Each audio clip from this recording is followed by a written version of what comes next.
Hello and welcome to Everything End of Life with me, Jason Cattrel, and guests. And today I have Maria Bailey, who is a grief resolution specialist. I had to just check that I got that right. So hello, Maria. How are Hello, you? Jason. Good. And yes, I'm very well, thank you. Excellent. Just So grief resolution specialist, there's a journey that brought you to this particular point in life, I'm guessing. yes. Would you care to kind of kick off whereabouts this journey started? Yes, absolutely. I mean, it's one of those things that you do. You don't wake up one morning and say, I'm going to help people with grief and loss. You kind of get there and arrive and find the next thing you're helping people. So my background is in public relations. I spent my career working in PR agencies, setting up my own agency, and then after having two more children, I ended up working for a grief training organisation, Grief UK, doing their in-house PR and marketing. And so as part of that, I ended up training as a grief specialist, just to understand the process more than anything. Yeah. But during that time, my stepdad died in 2016, so the work had a bit more meaning. And then in 2020, I think we were all hit by grief and loss with COVID. And my dad lived in America. The day before we went into national lockdown, he died of cancer, and we didn't have the opportunity to say goodbye properly. I had to do it over the phone, and we didn't have That's a familiar story for many people, isn't it? It is. Those years. And then sort of halfway through 2020, my mum then got diagnosed with terminal lung cancer. And by the end of the year, she'd gone. So this work became very, very important to me. And the chance to help people and, so that they weren't living a life of pain. That became my raison d'etre, if you like. So your compassion, because I think we all have an innate compassion, sense of compassion about us.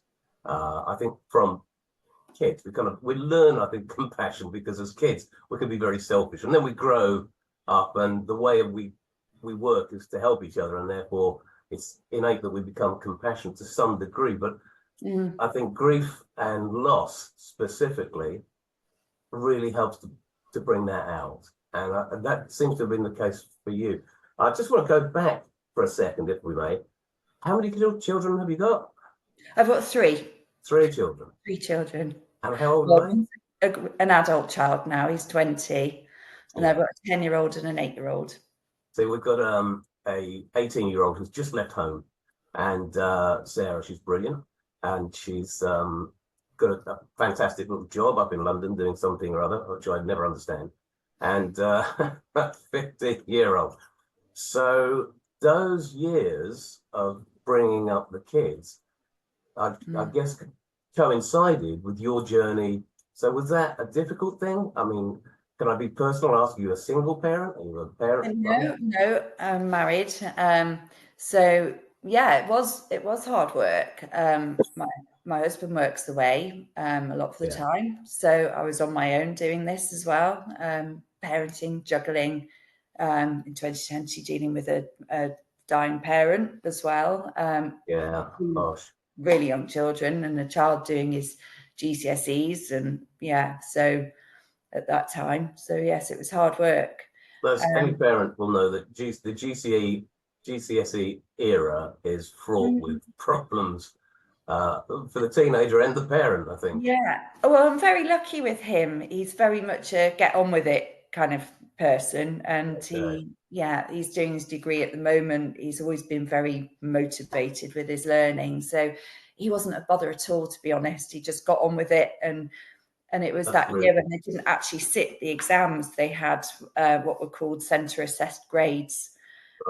So he didn't actually sit his GCSEs, which was very strange. So his A levels were the first formal exams he'd sat 2 years later. And I think that a lot of kids during the COVID era just had a really strange time, especially at university, when they went to university and didn't go to university.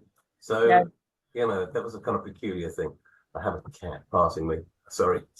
Right. She's deaf, so you can't tell her off or anything, you know. So, So I've got two dogs sat by my feet. So oh, bless. hopefully, Yeah, we've got two dogs in postman's the other in, room. hopefully So, it'll be quiet.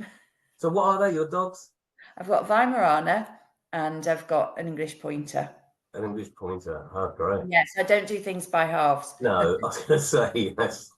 Well, we've got a collie husky cross called Holly, and a cocker spaniel called Ivy the gardener.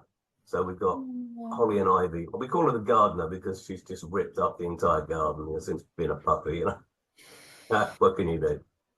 So, so that's the way you got to get to here.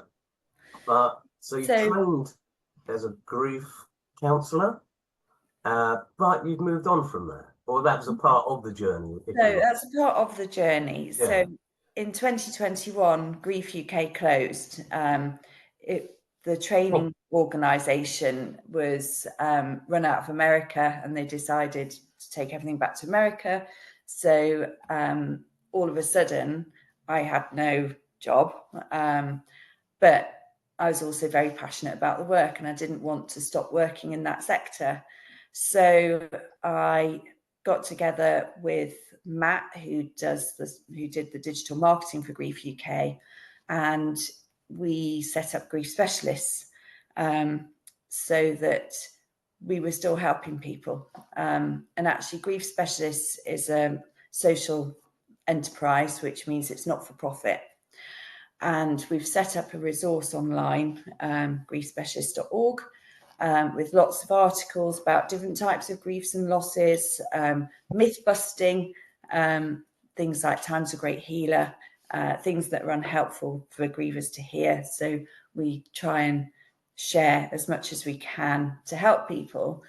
And that's a really important thing, the myth busting thing. Very much so, because Yeah. until you're in the situation, you just don't know.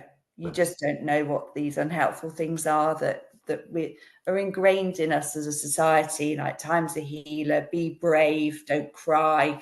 It's almost like telling somebody who's really wound up just to calm down. And grieve alone, and you'll start to feel better after a year. You know, things that are ingrained in us as a society, and just taking those things. And then we want to help, don't we? Yes, yeah, you feel like you're helping when you say these things, or you know, 5 stages of grief, which were actually written for people who were dying. So I'm yet to meet a griever who's in denial about their loss, that somebody's died. Yes, sometimes it doesn't feel real, but it's not a denial. So it's just taking away those unhelpful elements of grief. And then on top of that, we've got a directory of grief specialists around the country who work in different modalities. So you've got counsellors, we've got psychotherapists, we've got grief recovery method specialists, we've got edutherapy, grief resolution specialists. We've got people who do Reiki, grief yoga. So that's a bank of people you've got out there. It really is. To call on. Exactly. And I think from working in this space, I've realised that one size doesn't fit all when it comes to grief. There's not one solution, there's many. And giving people that option of what's out there and finding the best method of help for themselves, I think we've done a good job in covering that, I feel. And all our grief specialists pay a very small amount every month, like the equivalent of 2 coffees, but it goes in our funding pot. So the idea is we have a pot of funding so that if anybody wants immediate grief support but find that they financially can't afford a private practitioner, they can come to us and say, I need help, and we'll part fund it for them. I think that's incredible, because right now, we're in a bit of a strange political time with regards to hospice, for instance. They're at the moment across the country, across the board, really struggling financially, where that wasn't the case a few years ago.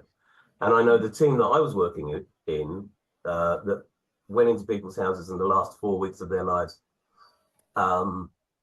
to smooth that journey, their funding got cut. So, you know, our team dissolved. And that's not because they wanted to spend it on a, you know, on a new chairman or anything. It truly is that, you know, the state hospices are on their knees. So the services that are out there have shrunk, I think, since the last 20 years, have really kind of shrunk for people who are either dying or trying to get past that time of somebody else dying. And a lot of it has gone, you know, the free service has disappeared. The services are still there, but for a lot of people, it's just they have to pay, you know, quite a lot sometimes. Yeah. You know, that's the world that we live in. So to have that intervention, I think, is got to be incredibly helpful. Yeah. No, I hope so. Sorry, I'm just going to tell you. From my point of view, I looked after my mother for about 8 years, up until the year 2000. She died of multiple sclerosis and various complications, but she was a perfect patient, so no, nothing there. But I can't. It's a really weird thing. I can't remember organising the funeral or doing anything for about 2 months of that particular time. And my memory of it is just pretty much gone. You know, I've got a little snips here and there. So I think you're right when you say we all grieve in different ways, because my wife said you were really very kind of down for a while, and yet I don't remember it at all. Isn't that a strange thing? Yes, that's sometimes the brain blocks these things out, and it's a sort of place of trauma, so it's easier to forget about it. It's a bit like, I shouldn't compare it to childbirth, but it's a bit like having childbirth, because I think if you remembered exactly what you went through while you were giving birth, you wouldn't have any more children. You know, I think sometimes it's a bit like that with grief as well. You block it out. I remember my wife at the time saying, "I'm never doing this again," and then 3 years later, there she was back in the ward. So that's really funny. Yeah, I think that's true. It's true. So that's the organisation. What's it called? Just so people know. It's Grief Specialists CIC. And where can they get hold of you? Online or? Online, so www.griefspecialists.org. I mean, that's pretty easy to remember, I think. So this whole foray into grief specialism, I mean, it's a strange journey, isn't it? I mean, I never thought 5 years ago that I'd be working for a hospice. It was the last thing on my mind. But then COVID came along, and I have a business selling cooking oil, and of course, all the restaurants closed. So I was just accidentally thrown into this, having to get a job, you know, and it just happens that as a former nurse, I could get into that. But I am stunned by the lack of knowledge about end of life care and post end of life care.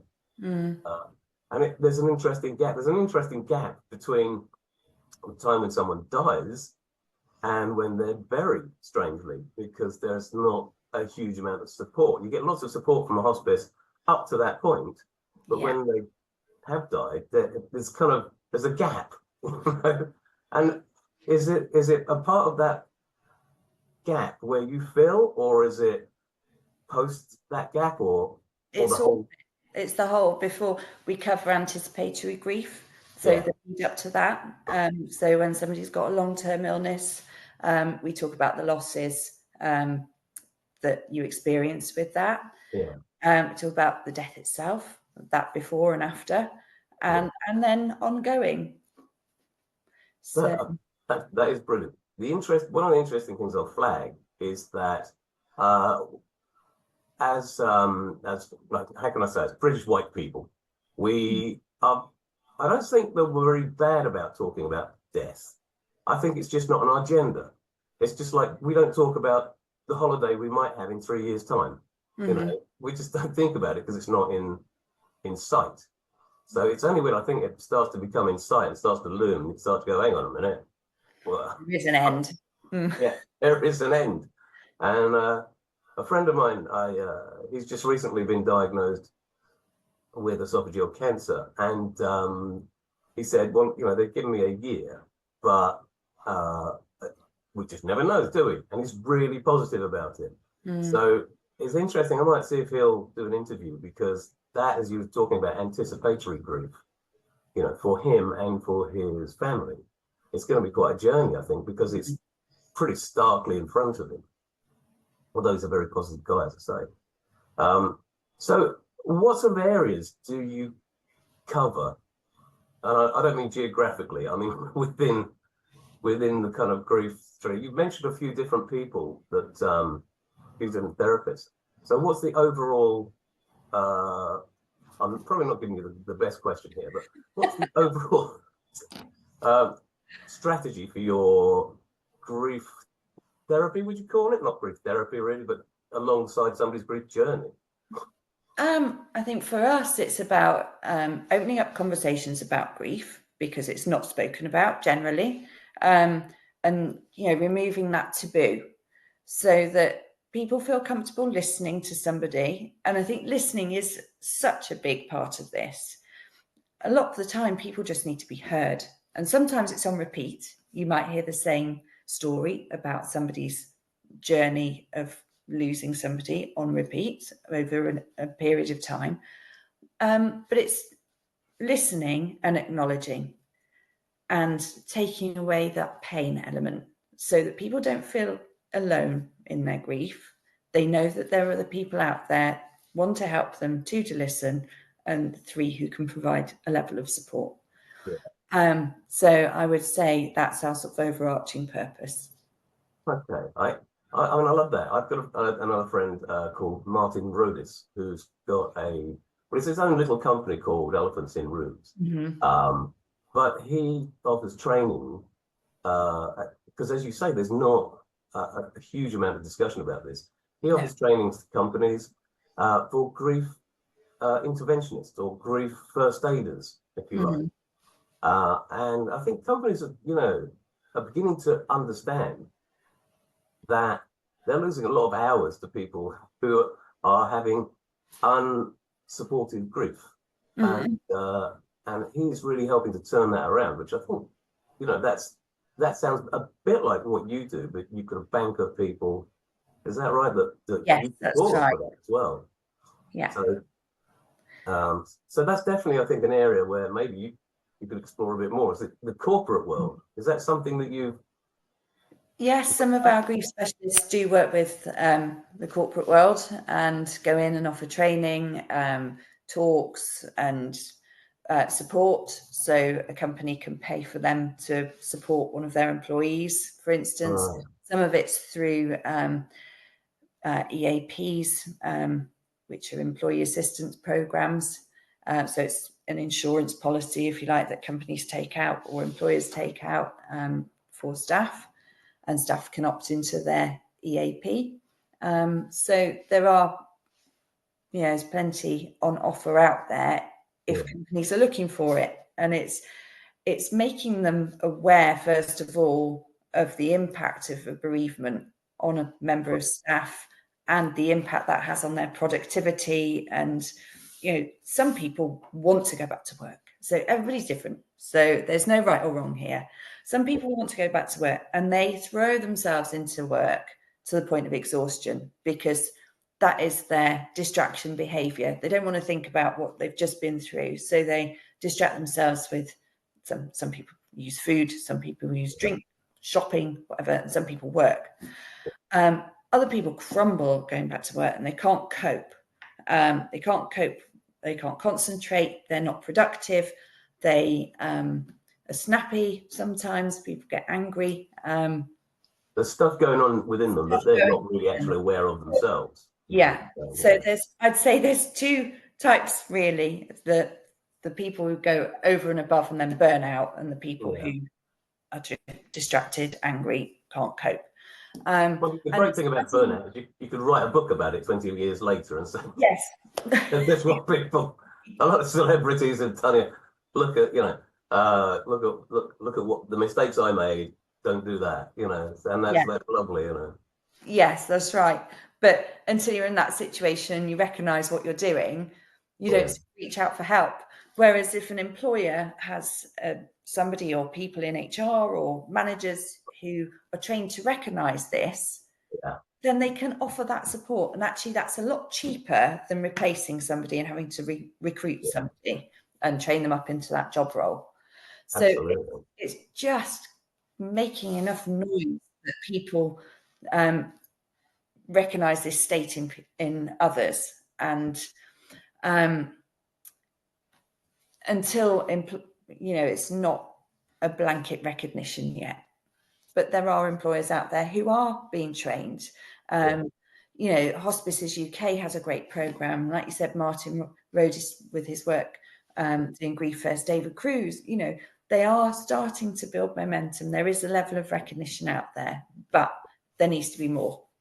Well, I think definitely when we've now just got the assisted dying bill, that's right, which won't come into effect for a couple of years, I don't think, and it needs a shed load of scrutiny on safeguarding. I think that's true. Absolutely. But that's going to throw in a whole new area for people, isn't it? Because I mean, when we think of assisting dying, we kind of think of 1 or 2 people, maybe 5 or 6, but I can imagine that that's going to be not a flood, but there's going to be a lot of people who are going to need a lot of support, especially for the first year of that happening. I think that's something your company is going to be very involved in, aren't they? I have I written about assisted dying? I think I have, and about how it might impact people left behind, because it is a big deal. There might be a guilt element attached to it. Did I do enough to support them? Did they feel supported enough before they made that decision? Have they made that decision because they think I can't support them through their last months of life? There's questions, aren't there? I think if we can help people to prepare for that and how they might be feeling and how to deal with those feelings, then we're doing a good job in my books. I think definitely you're doing a good job. And I've got to say, the team I worked with, it was probably the best. It's a strange thing to say, but one of the best jobs I've ever had. There was a wonderful team of people who were trying to keep relatives and patients emotionally well supported, as well as pain-free and agitation-free, and all of that kind of thing. And we saw a huge variety of people who were, or a huge variety of situations as well, where some people embraced the end. They were okay with it. They were ready for it, but their family weren't. So it's there was one chap who he had a funeral, so he had a big old party about 3 weeks beforehand. And when I met him, he was just ebullient, showing me all these photos. And, we just got on really well, really quickly, as you do in that situation. But his family, they really struggled with that. How can you have a party when you're going to die? And he was a wonderful guy, and he did. And he supported them as much as they were supporting him. So I think, the range that you must come across must be phenomenal of different situations. And the reactions that people have. That's right. Yeah, and I think looking back, I think if my mum could have had assisted dying, she would have taken it. I remember her distinctly saying, "We wouldn't treat the dog like this." Yeah, I've heard that phrase many times. 4 years, you hear that a lot. And I look, not deaths aren't what you see on television. No. Like somebody peacefully going to sleep. It's not always like that. Like my stepfather's death was quite distressing. He fought it to the end because actually the will to live is really strong. And when somebody's not ready to die, it was awful. And we had the wonderful Macmillan nurses in, and if they could have put a driver in sort of 2 hours beforehand, that would have been perfect. But they were a bit late, and he was very, very distressed, and it was so hard for my family to watch that, and not be able to do anything about it. You're sort of powerless at that point. But once he had his driver and he relaxed, that was okay. And those syringe drivers are a godsend, aren't they? Aren't they just? Yeah. And I have heard it said on occasion, well, if you give them you know, that's the sign of the end, isn't it? And I say, no, it's really not. It's just the sign of, if somebody can't eat or drink, you don't want to deny them medication, do you? So you got to have some way of getting that in there, and it can help people to relax. My sister, I mean, we had a bit of a bad time last year. My sister died of COPD, and she had it quite bad. And she woke up one day when we were there with the kids, gasping for breath and screaming in pain. But when the nurses, because she got morbid agitation, and ripped her mask off, oxygen mask, and the nurses were straight in there, straight on it, and in went the syringe driver, and within 20-25 minutes, I mean, it was quite distressing, but she just settled, and that just really helped her to relax. She died a couple of nights later, but the syringe driver was one of the most important tools that, if you like, the nurses had. Yes. And, and she was one also who didn't want to die. She thought she was going to come out of hospital, carry on being an artist, but it wasn't to be. So it is, you're right, you know, when you say some people can just accept it, that's the way. Esther Ranson, for instance, saying, you know, she wants the choice, and that's quite right. But you know, I do fear for the safeguards. I just think, you know, I think I'm for it, as it were, like probably yourself is. Just having that choice. Absolutely. It's huge. Giving somebody control over when they go. You know, it's an empowerment, isn't it? And but I think it's quite right to have it signed off by 2 doctors and whatever the process is going to be. So you can't just sort of wake up one day and say, I don't want to live anymore, I'm going to go and die and go and get the meds. It's a bit more complicated than that, and you have to have been diagnosed with 6 months to live, don't you? And I think one of the interesting things is we've given this to politicians to make the decision on, and some part of me kind of thinks, well, hang on a minute, you know, shouldn't you be taking the advice of all the people in the industry, you know, people who are there on the front line, rather than my opinion is, you know, how informed is your opinion? But I think they've come to the right decision anyway. It's just now that journey of getting all that in place. And when, of course, they do, your job is going to get a lot more difficult, I think. So. Well, that's what we're here for. And I think that's where we start applying for more funding from the government. Well, this is it. We do need. You need more funding. You know, the whole area really needs more attention paying to it, doesn't it? You know, if they can't do more funding, they can find ways of getting funding too. You know, there must be other ways of doing that. Because you know, I'm not going to get too political about it, but I'm pretty sure, you know, during the COVID years, suddenly a spring of money appeared, you know, a slurry of money, if you like, because it was deemed to be important. But so I think it's just priorities, isn't it? Yeah. Well, listen, it's been a delight talking to you, Maria, and just tell me the name of the company again for people so that they can redirect themselves to you. Oh, thank you. I'll give you the website. It's www.griefspecialists.org. Lovely. So, you know, good luck with the falling. Well, if I can come back to you maybe in a year or two, and we'll see how your journey how the company's grown, how your journey's grown, and how you're preparing for the oncoming assisted dying bill as well. That would be really cool. All right. Pleasure. Thank you very much. No, it's been an absolute pleasure. Okay. Bye. Thanks. Bye.